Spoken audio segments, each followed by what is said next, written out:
as most people do, everybody, I think, struggles to find their calling or their purpose.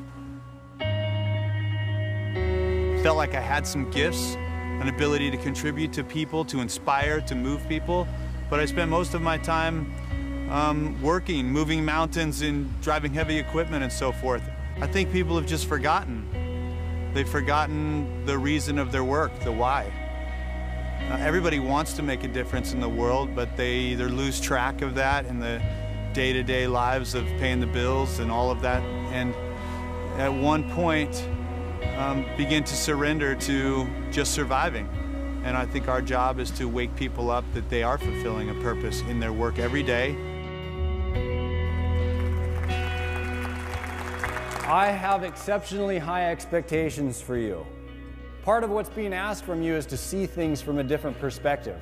Today we're going to have a simulation, and the intention of this simulation is to create more value so that you can connect with each other, find that value in that connection, have a visceral connection to those things that you've been talking about. In 2000, we really embarked on a whole new project, which was to bring philanthropy into the training room or into the corporate setting.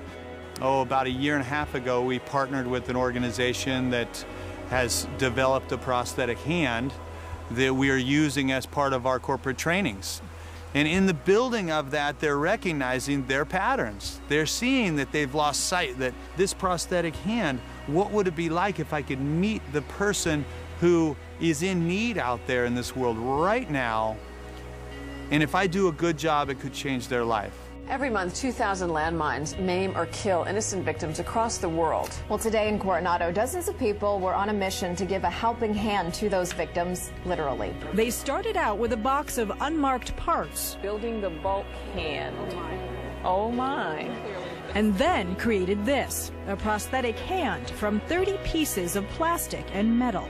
They put together something that will literally change the life of a landmine victim halfway across the world. They go from being total beginners to not even knowing what these parts are, to knowing that this is called the brass dog, and they understand the sort of impact of what they hold in their hands. And their theme is, our future is in our hands. And the need is great. More than 300,000 people across the world need these prosthetic hands. Not only do they build this hand, but there's a package that it is delivered to the recipients.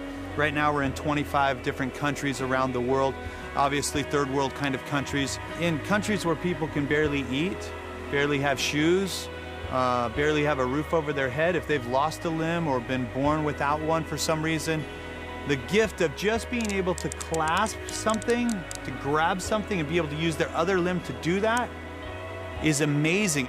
Well, that's what this can do for them. And there are thousands of people that are losing hope that this sort of gift could come their way. The power of what we're trying to do in Odyssey is have that experience transform the way people show up every day at work. The way that they greet the first person they see at work, whether someone's in their parking spot and they're irritated or they're just all curious about where they might park today.